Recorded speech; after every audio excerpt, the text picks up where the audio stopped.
ایک بادشاہ اپنے علاقے میں ہر سال ایک تہوار کرواتا تھا جس میں کشتی دوڑ اور دیگر کھیلیں شامل تھیں۔ اس تہوار کے مہمان خصوصی دوسرے علاقوں کے بادشاہ ہوتے تھے اور جیتنے والوں کو بہت سارے انعامات سے نوازا جاتا تھا۔ ایک دفعہ تہوار کے اختتام پر کچھ عورتیں بادشاہ کی خدمت میں حاضر ہوئیں۔ انہوں نے بادشاہ کی خدمت میں عرض کی کہ ہم کو بھی مقابلہ دیکھنے کی اجازت دی جائے، کیونکہ جس دن مقابلہ ہوتا ہے اس دن ہم گھر میں اکیلی ہوتی ہیں اور کوئی بھی انجان آدمی ہمیں نقصان پہنچا سکتا ہے۔ بادشاہ کو عورتوں کا یہ مشورہ پسند آیا۔ ان کو بھی تہوار دیکھنے کی اجازت دے دی گئی۔ وزیر نے بادشاہ کے اس فیصلے کی مخالفت کی۔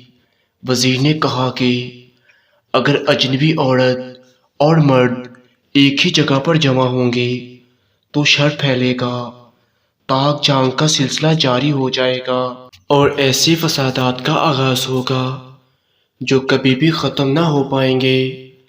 تہوار کے دن اگر ایک فرد گھر میں ہی ٹھہر جائے تو یہ مسئلہ حل ہو جائے گا۔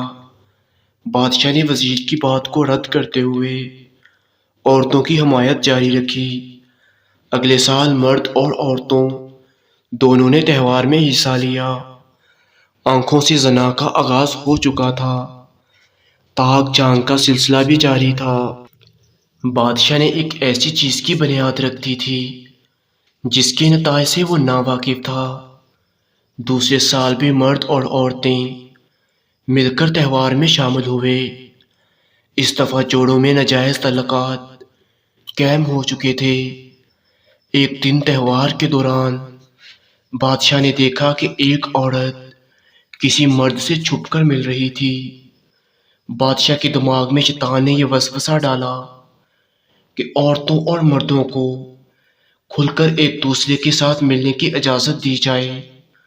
بادشاہ نے ایک نیا اعلان کیا کہ تہوار کے ایک دن بعد سب مرد اور عورتیں ایک رات دربار میں ہی گزاریں گے۔ رات کو ایک محفل ہوگی جس میں عورتیں رقص کریں گی۔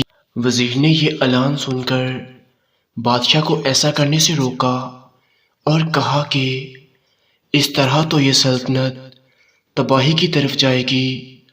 مگر بادشاہ نے وزیر کی ایک نہ سنی اور دھمکی دی کہ آئندہ اپنے کام سے کام رکھنا، ورنہ میں تجھے وزارت سے ہی خارج کر دوں گا۔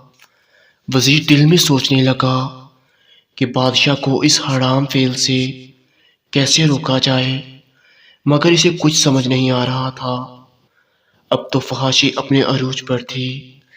شام کے وقت لڑکیوں کا رقص ہوتا اور بادشاہ سمیت سب مرد شراب نوشی کرتے۔ پھر آدھی رات کو دربار کے دروازے بند کر دیے جاتے، چراغ بجھا دیے جاتے، سب مرد اور عورتیں زنا میں مشغول ہو جاتے۔ اندھیرے میں پتہ نہ چلتا کہ کون سا مرد کس عورت سے زنا کر رہا ہے۔ بادشاہ خود بھی زنا میں شامل ہو جاتا تھا۔ وزیر اس سوچ میں پڑ گیا کہ کس طرح اس تہوار کا خاتمہ کیا جائے اور اس حرام فعل سے سب کو روکا جائے۔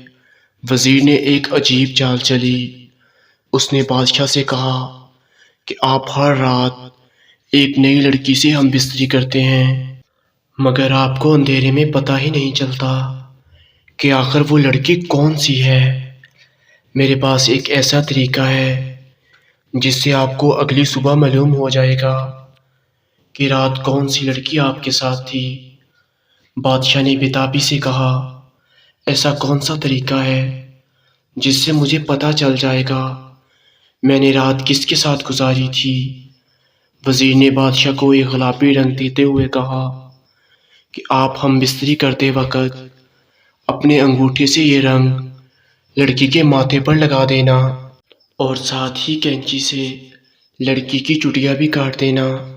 صبح آپ کو معلوم ہو جائے گا کہ رات کس لڑکی کے ساتھ گزاری۔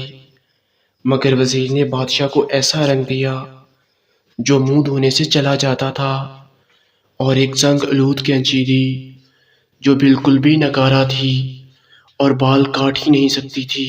جب کہ وزیر نے چالاکی کرتے ہوئے ایک نئی کینچی کنیز کو دی اور ایک پکے گلابی رنگ کی ڈبیا دی، اور وزیر نے کنیز کو تلقین کی کہ بادشاہ کی بیٹی جب نیند کی حالت میں ہو تب ہوشیاری سے اس کی چٹیاں کاٹ لینا اور ماتھے پر گلابی رنگ لگا دینا۔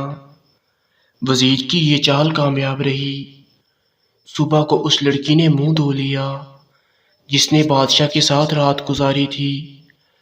اس کے ماتھے کا نشان غائب ہو گیا تھا اور کینچی خراب ہونے کی وجہ سے اس کی چٹیاں نہ کٹی۔ جب بادشاہ نے دیکھا کہ شہزادی کے ماتھے پر گلابی رنگ کا نشان ہے اور شہزادی کی چٹیاں بھی کٹی ہوئی ہے تو بادشاہ ملامت زدہ ہو کر رہ گیا، کیونکہ اسے یقین ہو گیا تھا کہ وہ اپنی بیٹی کے ساتھ زنا کر بیٹھا ہے۔ بادشاہ اس صدمے کو برداشت نہ کر سکا۔ اسے اسی وقت دل کا دورہ پڑا اور وہ مر گیا۔ بادشاہ کی ہلاکت کے بعد وزیر نے ملک کی کمان سنبھالی اور اس غلیظ تہوار کو ہمیشہ کے لیے بند کر دیا۔ پیارے سامعین، ہمیں اس کہانی سے ایک اخلاقی سبق ملتا ہے۔ ہر چھوٹی برائی بڑی برائی کو جنم دیتی ہے۔ کسی بھی چھوٹی برائی کو چھوٹا نہیں سمجھنا چاہیے اور ہر برائی سے نفرت کرنی چاہیے تاکہ زندگی گزارنے میں آسانی ہو۔ اللہ پاک سے دعا ہے کہ وہ ہمیں زیادہ سے زیادہ نیک عمل کرنے اور برائی سے بچنے کی توفیق عطا کرے۔ آمین۔ والسلام۔